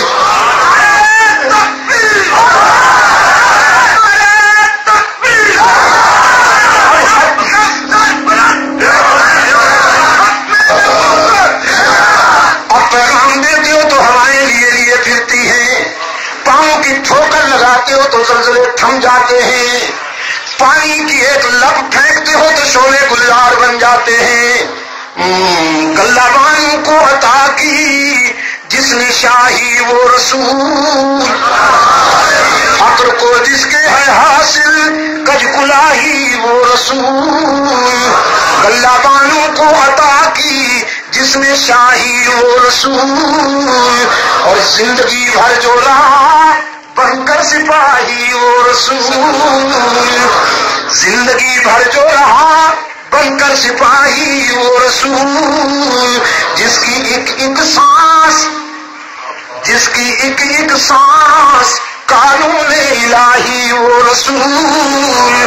جس نے قلب تیرگی سے نور پیدا کر دیا، جس کی جان بخشی نے مندوں کو مسیحا کر دیا.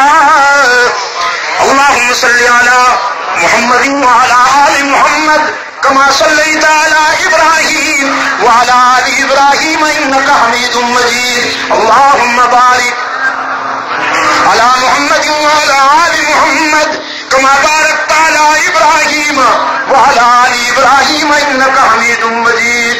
اور هو افصح بمقاله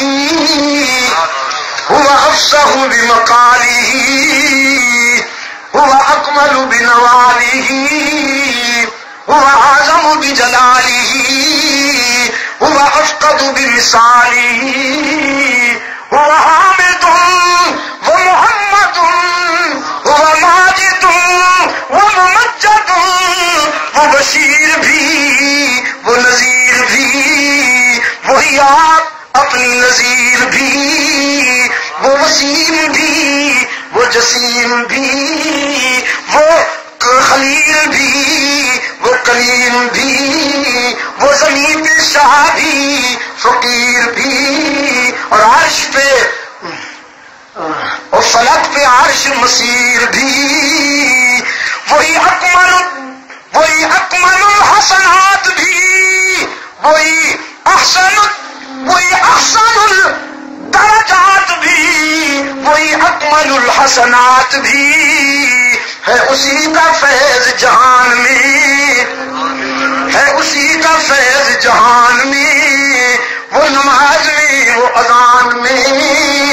اللہم صلی علی محمد وعلی آل محمد کما صلیت علی ابراہیم وعلی آل ابراہیم انک حمید مجید.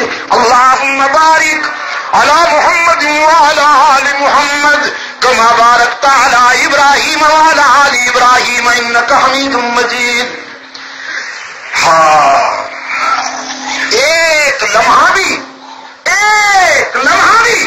ذاتی مفاد کے لیے نہیں گزارا. حضور کے نام پر پراٹھے کھا جانے والوں، حضور کے نام پر مرغے صاف کر جانے والوں، حدیثیں بنائے پھرتے ہو حضور کو حلوہ کھانا پسند تھا، حضور کو رائے حق میں پتھر کھانا بھی پسند تھا. مولوی صاحب کبھی یہ حدیث بھی سامنے لایا کرو. میرے گرامی قدر بزرگوں اور عزیز دوستوں، صدیق اکبر رضی اللہ تعالیٰ عنہ نے فرمایا، اللہ نے اپنے معبود کو دنیاوی زندگی دے کر بھیجا اور آپ صلی اللہ علیہ وسلم نے ایک لمحہ بھی ذاتی مفاد کے لیے نہیں گزارا، اسی کی رضا کے لیے گزارا. حتیٰ اقام دین اللہ واظہر امر اللہ وبلغ رسالت اللہ وجاہد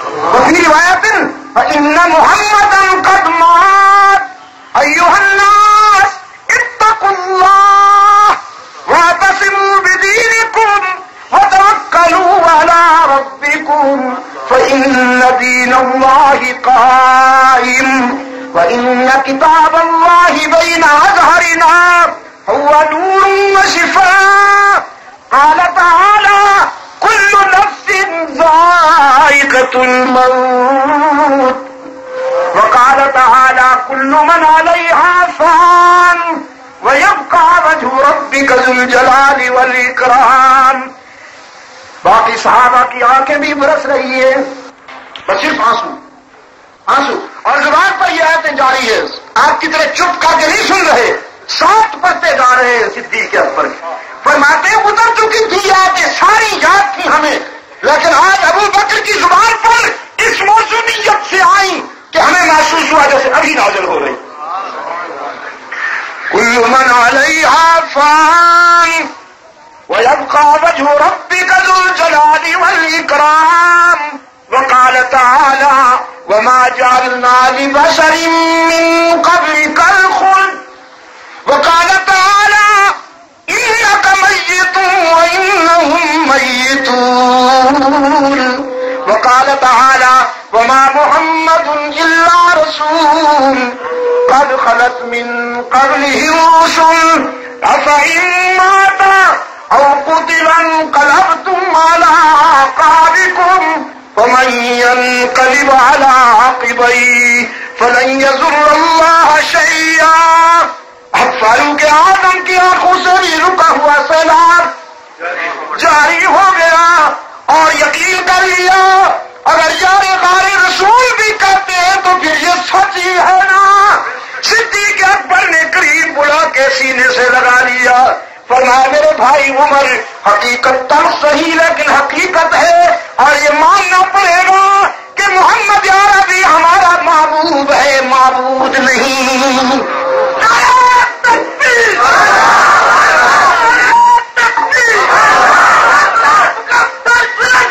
میرے گرامی قدر بزرگوں،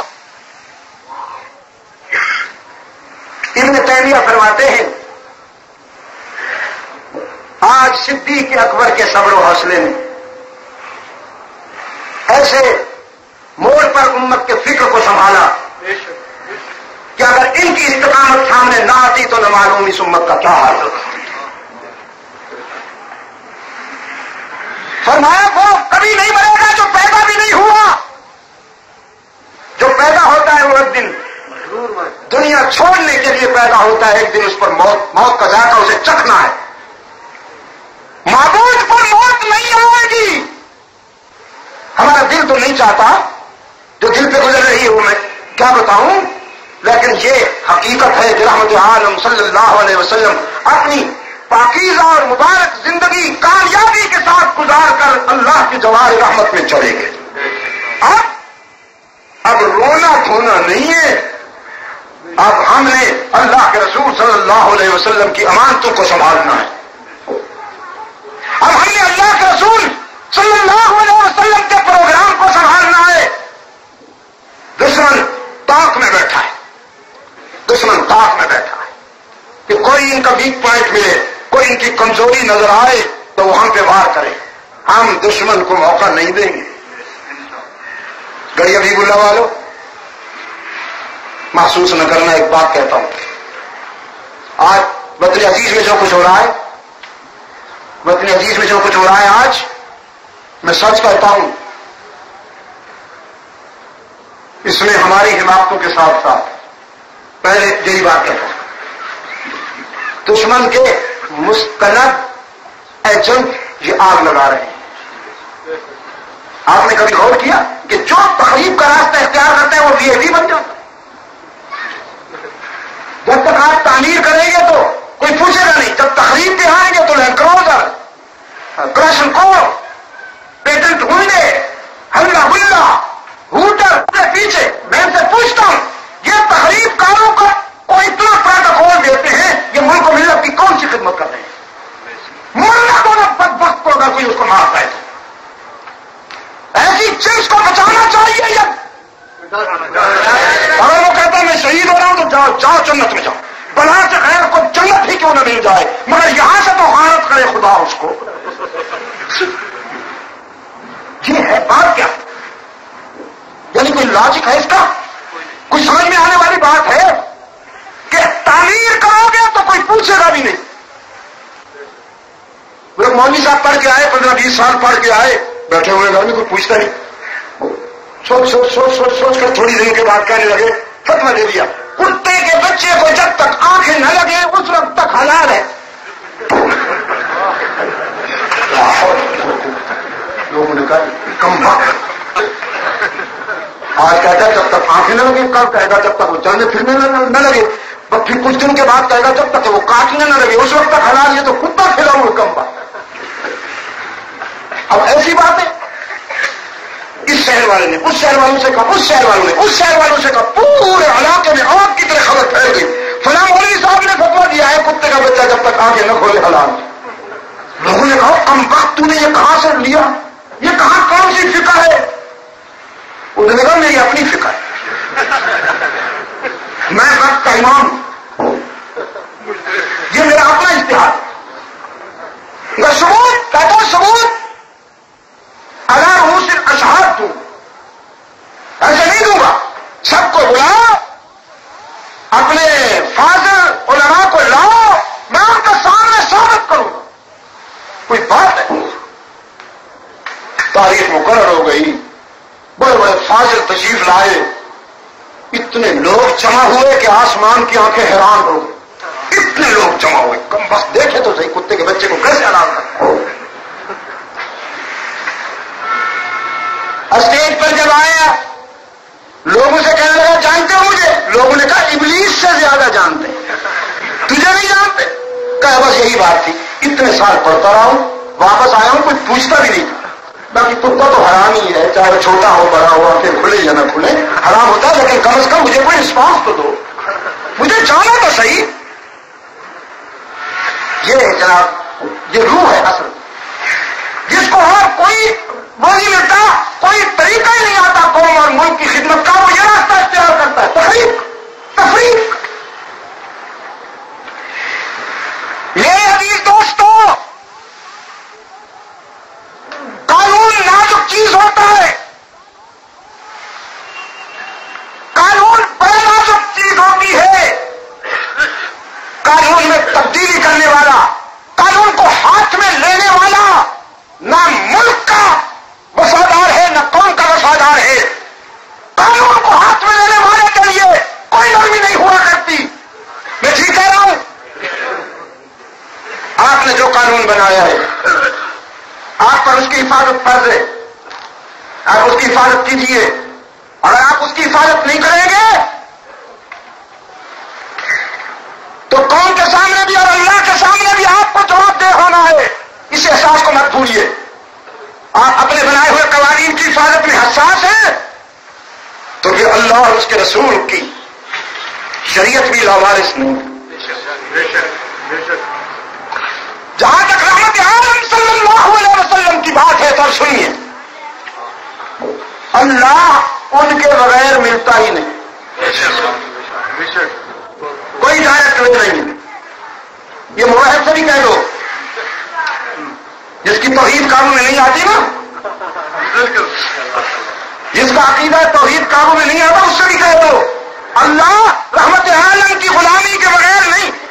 ان کنتم تحبون اللہ, میں نے اپنے رب سے کہا تیرا چاہنے والا ہوں, میری چاہت قبول کر لے, اور بڑا موحد قسم کا چاہنے والا ہوں. دنیا کے 100 ملکوں میں گیا کھڑا ہوں, 4 مرتبہ امریکہ, 7 مرتبہ کینیڈا, 5 مرتبہ فرانس, 31 مرتبہ انگلینڈ اور افریقی ممالک, جزائر, ویسٹ انڈیز, مشرق وسطی, مشرقی ممالک, 100 ملکوں میں گیا ہوں. تعلیم کرنے نہیں دکھی الحمدللہ.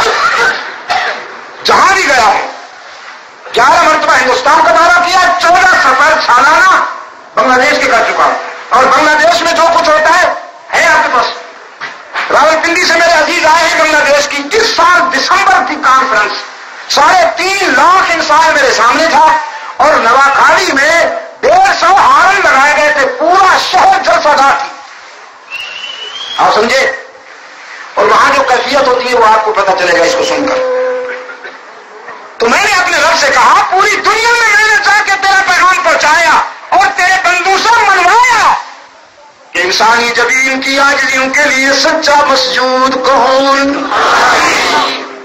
دیکھا، یہ یاد ہے، مر بھی جاؤں گا تو یاد رہے گا انسانی جبین کی عاجزیوں کے لیے سچا مسجود کون؟ ہاں ہی پہ ذرا زور دیجیے نا تاکہ بھی کے بیماروں کو اللہ شفائے کامل عطا فرمائے. انسانی جبین کی عاجزیوں کے لیے سچا مسجود کون؟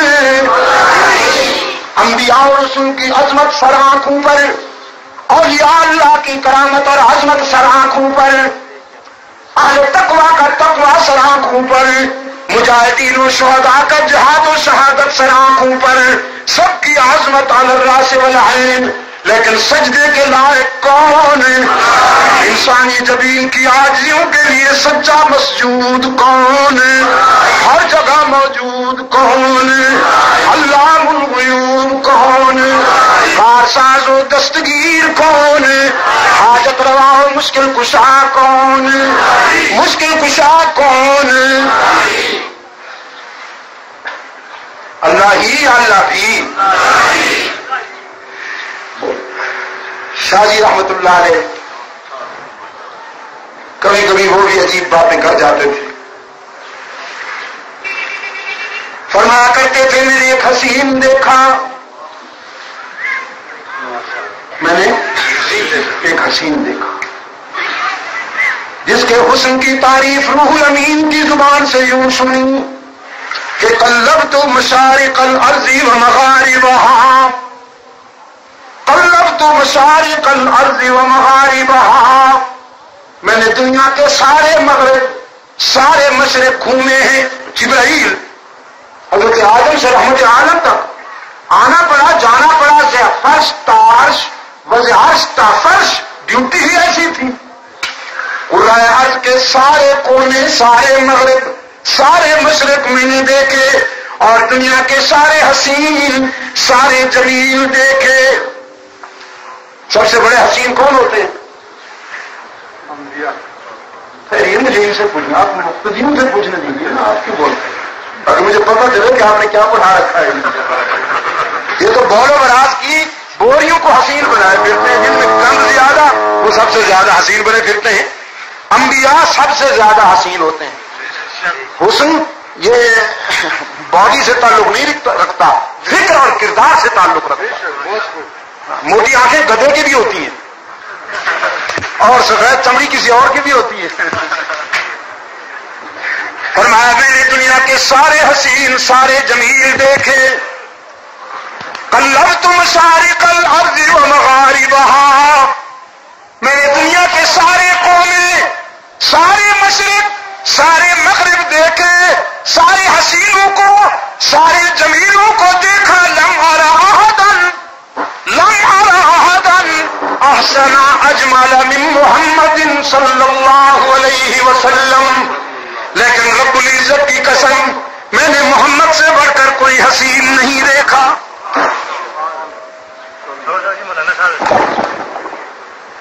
جی اچھا،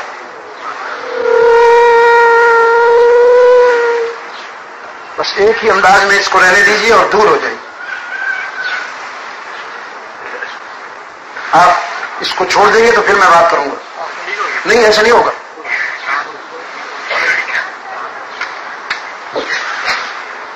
تو فرمایا میں نے روح الامین کی زبان سے سنا، دنیا کے سارے حسین سارے جمیل دیکھے، لیکن اس کے حسن و جمال کی بات کہیں اور نہیں ملی کہ جتنے حسین دیکھے سب میں حسن تنہا تنہا ملا. کسی میں کوئی خوبی، کسی میں کوئی خوبی، کوئی صبر کا بادشاہ، کوئی شجاعت کا بادشاہ، کوئی تدبر کا بادشاہ، کوئی فکر کا بادشاہ، کوئی حسن کا بادشاہ، کوئی لحن کا بادشاہ، کوئی صورت کا بادشاہ. لیکن آمنہ کے لال کو دیکھا تو اس میں ساری خوبیاں نظر آئیں، اس میں حسن کے سارے عنوان نظر آئے. میں نے اس میں حسن کو سارے حسن کے عنوان یکجا دیکھے. میں نے اسے حسین کا بھی ایمان پایا، علماء کا بھی ایمان پایا، شجاع کا بھی، شجاعت ورم کا بھی ایمان پایا، اہل تقوی کا بھی ایمان پایا، مدبرین کا بھی ایمان پایا، سلاطین کا بھی ایمان پایا۔ میں نے ان جیسا حسین دنیا میں کوئی نہیں دیکھا۔ شاہ جی فرماتے ہیں میرا دل چاہا کہ اسی کے در کا گداگر بن جاؤں، اسی کے در کا فقیر بن جاؤں اور اسی سے سب کچھ مانگ لوں، لیکن جب میں اس کی سیرت کے حوالے سے، جب میں اس کے اسوہ کے حوالے سے اس کے در پہ پہنچا تو یہ دیکھ کر حیران ہو گیا کہ وہ حسینوں کا بادشاہ، وہ حسن کائنات کا نقطہ انتہا کسی اور کے در پہ ہاتھ پھیلائے کھڑا ہے۔ میں نے دیکھا وہ کسی اور کے در کا سوالی نظر آتا ہے تو میرے ضمیر نے کہا تھا اللہ اب اس سے نہ مانگ، تو بھی اسی کے در کا فقیر بن جا جس کے در پہ ایسے ایسے حسین بھی سوالی نظر آتے ہیں۔ گئی حبیب اللہ والوں مشکل کشا کون؟ زور نہیں لگا رہے، ہی پہ ضرب نہیں لگ رہی، مہنگائی کا برا ہو، آٹا روٹ گیا ہے، روٹ گیا یا مل رہا ہے، اللہ کرے ملتا رہے، اللہ کرے ملتا رہے۔ توبہ توبہ توبہ توبہ، بہت سارے امتحان دیکھے تھے لیکن یہ انوکھا امتحان۔ پہلے ایک جن تھا پھر اس سے مصیبت سے دعا کرتے تھے یا اللہ اس سے نجات عطا فرما، کم وقت سیاست میں تو سر پہ دوپٹہ رکھ لیتی، اب ایسا عفریت آیا ہے، ایسا جن ہے کم وقت دوپٹے کو جانتی نہیں ہے دوپٹہ کس کو کہتے ہیں، اور وہ دوپٹہ اس کو جانتا ہے کہ یہ کون سی مصیبت ہے، وزارت فراغ جس کے پاس آتے ہی اس کی برکتیں کون نے ایسی چکھی ہیں کہ آتا ہی غائب ہو، حالانکہ آج تک غائب نہیں ہوا، اب بیچاروں کی آواز نہیں نکلتی، کیا کروں؟ حقیقی مشکل کشا کون ہے؟ دیکھا اب دیکھا ہمیں کمزور سمجھا جاتا۔ میں نے اپنے رب سے کہا جہاں بھی پہنچاؤ میں نے تیرے بندوں سے منوایا، انہیں یاد دلایا، ذہن میں بٹھایا، دل و دماغ میں اتارا۔ حاجت روا و مشکل کشا کون ہے؟ سب کی سننے اور قبول کرنے والا کون ہے؟ کچھ نہ لے کر سب کچھ دینے والا کون ہے؟ تانا دیے بغیر معاف کر دینے والا کون ہے؟ باقی تو جہاں جاؤ گے لوٹے جاؤ گے۔ یار لوگوں نے جھنڈیاں لگا رکھی ہیں بڑی رنگ برنگی، اور بیٹھے ہوئے بین الاقوامی یتیم مست کلندر سب کچھ اندر، تم لتوں کا نہ ہم، کمائیں گے ہم اب کھائیں گے ہم۔ یہ پولیس والے اور گردی رسیم ایک ہی پروفیسر،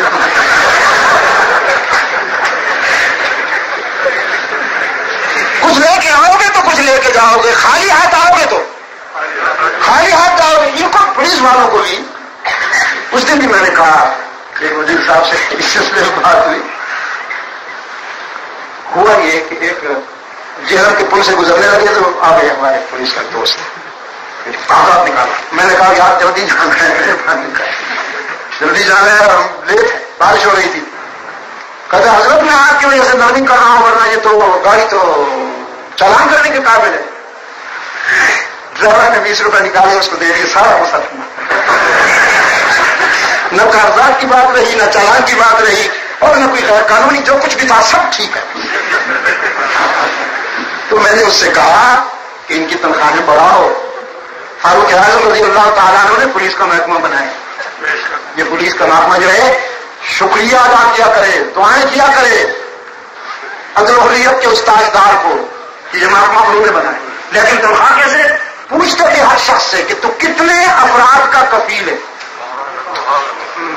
تیرے گھر کے افراد کتنے وہ بتاتا تھا، تیرے ضروریات کتنے وہ بتاتا تھا، اس کے مطابق تنخواہ مقرر کرتے تھے۔ اب ضروریات کے مطابق اگر تنخواہ مل جائے تو پھر کیا پڑی ان کو کہ یہ 10-10, 5-5, 20-20 روپے کے لیے اکٹھے کرتے پھرے، کوئی ضرورت نہیں پڑتی۔ یورپ میں کوئی پولیس والا جو ہے وہ جیب کی طرف نہیں دیکھ سکتا، اس لیے کہ اس کے پاس گاڑی بھی ہے، اس کے پاس وائرس بھی ہے، اس کے پاس مکان بھی ہے بہترین، یعنی کہ اس کی عزت نفس محفوظ ہے، اس کا اسٹیٹس معاشرے میں محفوظ ہے. سعودی عرب میں شرطا جو فیصلہ کرتے فحش نہیں تبدیل کر سکتے. تو بات ہوگا منہ سے لال نکل جائے ایور نہیں ہوگی پھر نہیں جو منہ سے نکلی پھر کہاں. ہاں کیا کہا کسی نے؟ نہیں جو منہ سے نکلی پھر کہاں. ہاں خدا محفوظ رکھے اس نہیں سے. لا کہہ دیا تو بس پھر لا ہی ہوگا. ہاں تو خیر معاف کر میرے یہ عزیز مجھے معاف فرما دیں. یہ صرف آپ کو ذرا اشاعت طلبہ کے لیے ان کو بھی ہنسانے کے لیے یہ بات کی ہے. اچھے لوگ بھی ہیں پولیس والے کتنے میں نے بعض اچھے لوگ دیکھے ہیں کہ مسجد میں مولوی بھی اتنے اچھے نہیں ہوتے. It is my personal experience. یہ میرا ذاتی مشاہدہ ہے کہ پولیس میں خدا کی قسم بعض لوگ ولی اللہ ہیں. اجازت نہیں اللہ کی طرف سے میں ان کا نام لوں ورنہ وہ میرے علم میں ہے، میں ان کو جانتا ہوں. وہ حلال خور بھی ہے، انصاف پرور بھی ہے اور نفس پہ پورا قابو ہے انہیں ہے وردی میں. تو لیکن یہ جو بچے ہوئے ہیں گدی نشین ان کا تو اللہ ہی علاج کرے. ان کا اور کوئی سورس آف انکم ہی نہیں ہے. یہ تو آپ ہی سے کہتے ہیں کچھ لے کے آؤ گے تو کچھ لے کے جاؤ گے، خالی ہاتھ آؤ گے تو خالی ہاتھ جاؤ. لیکن اس کی رحمت پکارتی ہے کچھ نہ لے کے آؤ سب کچھ لے کے جاؤ. خالی ہاتھ آؤ دم بھر کے جاؤ. اس کی رحمت آواز دیتی ہے باز آ باز آ ہر آنچ ہستی باز آ کر کافروں گبروں بت پرستی باز آ درگاہ ماں درگاہ نومیدی صد بار اگر توبہ شکستی باز آ. 100 مرتبہ توبہ کر کے توڑ بیٹھائے نبھا نہیں سکا. لا تقنطوا من رحمت اللہ. اللہ کی رحمت سے مایوس ہونے کی کوئی بات نہیں. ایک مرتبہ پھر میرے در پہ آ کے دیکھ، جبیلی نیاز جھکا کے دیکھ، طلب کا دامن پھیلا کے دیکھ، ندامت کے اشک بہا کے دیکھ، میرے فضل و کرم کو آزما کے دیکھ. تیرے آنے میں دیر ہے، میرے راضی ہونے میں دیر نہیں ہوگی. تیری بخشش کے لیے تو میرے محبوب نے رو رو کے دعائیں مانگی ہیں. وہ کبھی اپنی ذات کے لیے نہیں رویا، جب بھی رویا تیرے لیے رویا. اب ان آنسو کی پذیرائی تجھے کیا معلوم، ان آنسو کا وزن تجھے کیا معلوم، ان آنسو کی قیمت تجھے کیا معلوم. ام المؤمنین فرماتی ہیں قاما رسول اللہ صلی اللہ علیہ وسلم بآیت من القرآن کل لیلۃ. ایک رات ساری رات رحمت عالم آنسو کی برسات میں یہ آیت پڑھتے رہے اور روتے رہے. ان تعذبہم فإنہم عبادک ان تعذبہم فإنہم عبادک وَإِن تَغْفِرْ لَهُمْ فَإِنَّكَ أَنْتَ الْعَزِيزُ الْحَكِيمُ. میرے معبود میں یہ تو نہیں کہتا کہ یہ معصوم ہے، جانتا ہوں گناہگار ہیں، خطائیں کر کے آئے ہیں، ٹھوکریں کھا کے آئے ہیں. اب اگر تو ان کو ان کے گناہوں کی سزا دینے پہ آ جائے، ظلم تو نہیں انصاف ہے. مجرم کو سزا ملے تو ظلم نہ ہوا نا انصاف ہے. اور یہ بھی گناہگار ہیں، میں یہ تو نہیں کہتا، لیکن میں یہ ضرور کہتا ہوں کہ تیری اپنی چیز ہے، مٹا ڈالے تو تجھے کوئی روکنے والا نہیں، معاف کر دے تو بھی تجھ سے کوئی پوچھنے والا نہیں. میرے آنسو جو بہ رہے اگر تو ان کی لاج رکھ لے تو تجھ سے کون پوچھتا ہے. اس کی رحمت پکارتی ہے تو ذرا بہانہ تو کر، تھوڑا سا بہانہ تو کر، میری رحمت تیری انتظار میں ہے. اسی ہیوسٹن کی یونیورسٹی کے طلباء نے پوچھا اسلام میں جنت کا کیا کنسپٹ ہے، ہمیں مختصر حق تعالیٰ فرمائیں گے بھائی تیری ایک نیکی کم ہے، اگر کہیں سے یہ میدان حشر ہے، یہاں تیری برادری ہے، تیرے بھائی ہے، تیرے دوست ہے، تیری کمپنی ہے جن کے ساتھ تم نے زندگی گزاری، پھر تیرے والدین ہے، شفقت کرنے والا باپ ہے، پیار کرنے والی ماں ہے، ایک نیکی اگر کہیں سے لے آؤ تو جنت بھیج دے. وہ کہے گا یا اللہ تیرا لاکھ لاکھ شکر، تو نے موقع تو دیا. اگر موقع نہ دیتا تو تجھ سے پوچھنے والا کون ہے؟ ابھی لاتا ہوں، ایک تو نیکی ہے، بھائیوں کے پاس آئے گا، دوستوں کے پاس جائے گا، برادری کو آزمائے گا. کل نفس بما کسبت رہینا، کل نفس بما کسبت رہینا، لا تزر وازرۃ وزر اخرى کا عالم. ہر شخص شدت احساس میں لرزا ہے. ماں بھی کہے گی بیٹا نیکی نہ مانگنا، آج مجھے اپنی فکر ہے، کیا لینے آ گئے ہو؟ کسی سے نہیں ملے گی تو گھبرا کے واپس آ رہا ہوگا. راستے میں اللہ کا ایک بندہ پوچھے گا بھائی بہت گھبرائے ہوئے ہو، کیا ہوا؟ کہے گا ایک نیکی کی ضرورت تھی، کوئی بھی نہیں دیتا. ایک نیکی مل جاتی تو جنت مل جاتی. ایک نیکی سے جنت ملتی ہے تجھے؟ کہے گا ایک نیکی سے جنت ملتی ہے. تو وہ کہے گا لو پھر ایک نیکی میں دیتا ہوں، لے جاؤ. نہ دوست ہے، نہ بھائی ہے، نہ برادری میں سے کوئی ہے کامن مین، اس نے دے دی. اللہ کے عدالت میں جا کے کہے گا یا اللہ تیرے اس بندے نے نیکی دے دی، اب میرے پہ ہو جنت بھیج، اب میرے پہ ہو جنت بھیج. حق تعالیٰ فرمائیں گے اس بندے سے تو نے کیسے دے دی بھائی؟ آج تو ماں باپ تک کام نہیں آ رہا، بھائی نہیں پوچھتے تو نے نیکی کیسے دے دی؟ وہ کہے گا یا اللہ میری تھی ہی ایک، میری کون سی بوریاں بھری پڑی تھی ہی ایک، میں نے سمجھا میری ایک کس کام کی ہے، تو میں نے کہا چلو دے. اس بندے کو ایک نیکی سے جنت ملتی ہے تو میں دے دوں. حدیث کے الفاظ ہیں، حق تعالیٰ فرمائیں گے اتريد ان تكون اجود مني، اتريد ان تكون اجود مني. اچھا تو تو نے یہ خیال کیا کہ تم مجھ سے بھی بڑا سخی ہو گیا ہے، جنت میں بانٹتا پھرتا ہے. جاؤ تم دونوں جنت میں جاؤ، تم دونوں جنت میں جاؤ. یہ اس لیے جائے کہ ایک نیکی کم کی پوری ہوگی میرٹ پہ، اور تم اس لیے جا کہ تیرے جیسوں کے لیے تو میرے محبوب نے رو رو کے دعائیں کی.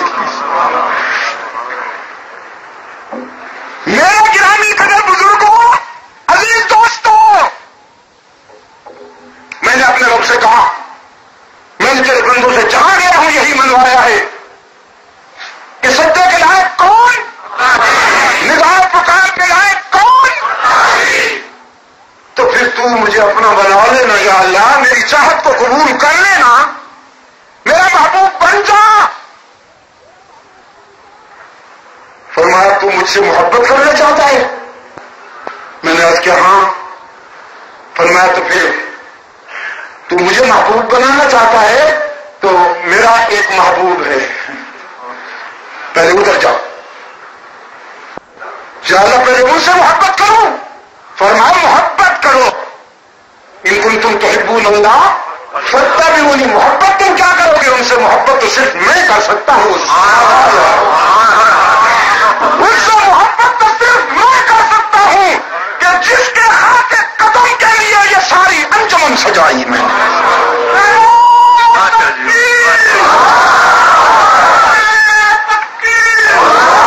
تو کیا اس سے محبت کرے گا؟ تو کیا اس سے محبت کرے گا؟ تو پھر یا اللہ کیا کروں؟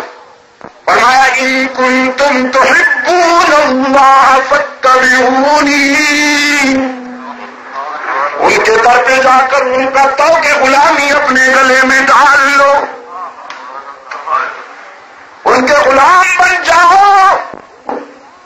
پھر مجھے تلاش کرنے کی ضرورت نہیں، تو میرا محبوب بن جائے گا، میری رحمت تجھے تلاش کرے گی.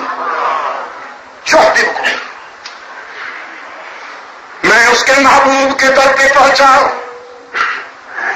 عرض کیا اللہ کے محبوب مجھے اپنا بنا لیجیے، تیری اتباع تیری غلامی کے بغیر تو میرے عقیدہ و توحید کی بھی کوئی قیمت نہیں پڑتی. رحمت عالم صلی اللہ علیہ وسلم مسکرائے. فرمایا تم میرا بننے کے لیے آیا ہے، اللہ نے تمہیں میرے در پہ بھیجا ہے، تو پھر میرے بھی کچھ وفادار ہیں، میرے بھی کچھ محبوب ہیں. من احبهم فبحبی احبهم ومن ابغضهم فببغضی ابغضهم.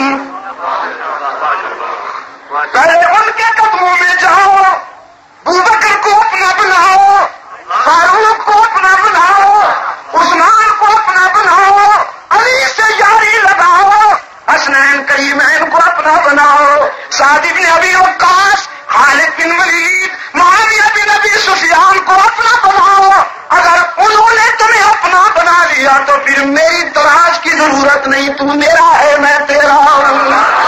باقی باتیں تیار کردہ پاک ریکارڈنگ، پہلی منزل کریم سینٹر صدر کراچی، فون نمبر 567812 3۔